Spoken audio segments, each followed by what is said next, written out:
I have been in cybersecurity so long, it was not even called cybersecurity when I started. When I started, it was information security, or if you were lucky, maybe you got data security. Earlier in my career, I was a network person. I stumbled across an old website called 2600, and I found a set of columns from the Happy Hacker. And I basically taught myself how to pen test and said, this is way, way more fun than what I am doing now. And I decided on that day I was now a security person. And, so I've been a practitioner. I was a pen tester, albeit not a great pen tester. But what I found was I was a really good social engineer. I was a really good communicator. And I found my niche is really about sitting in between the technical people and the business people and helping them have conversations about the same topics. So that is sort of my background.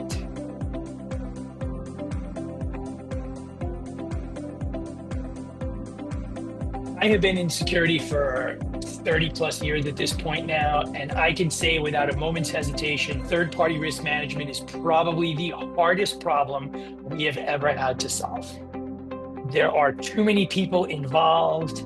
There are too many decisions that need to be made. There are too many business dependencies, which are frequently invisible or abstracted from the decision makers. And what we're going to talk about during my session is really how do you build a process-based third-party cyber risk management program so that you can provide all of the insight and perspective needed for your business to understand what risk they are taking on when they choose to do business with a new third party, a new vendor, or a new supply chain partner.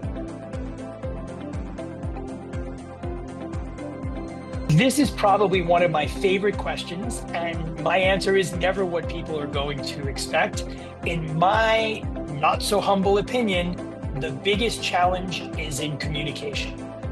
We know there are technical problems out there. We know there are bad actors and they want to do harm to us.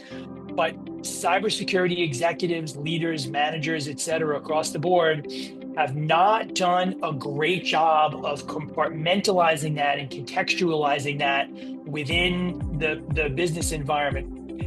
As an example, yeah, we stink at patching. Well, that's terrible. But what does that actually mean from a business perspective? Well, it means your systems are not going to stay up. It means that the bad actors are going to have an easier time getting in. It means you're going to have a harder time figuring out what happened. You're going to have a much harder time recovering. So in other words, the impact on money coming in, money going out, and if something goes wrong, who gets in trouble?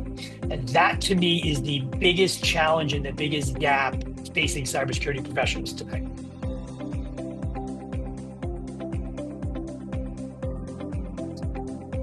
As I said, I've been doing this for a long time. ISACA was one of the first organizations that I joined when I was an early practitioner of security. I think that the work that ISACA does in bringing together cybersecurity and audit and risk and compliance under one umbrella, I think is really just such a powerhouse of getting the word out, getting out the messaging, getting people to understand that there are different players in this and everyone needs to work together. It's not just about the security people doing their thing and the audit people and the compliance, et cetera. Everyone needs to work together. And I think ISACA, more so than really any other organization out there, has done an amazing job staying up on things, being ahead of the curve. And then of course, you can't give short shrift to the Greater Washington, DC chapter.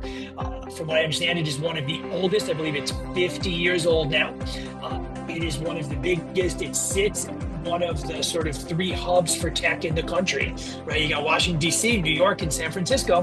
Well, DC area, I think, really brings together people from a lot of different backgrounds. We get public sector people involved. We get three-letter agencies. We get law enforcement. We get military, as well as all of the corporate resources. And I just think, I can't say enough about ISACA or the GWDC chapter.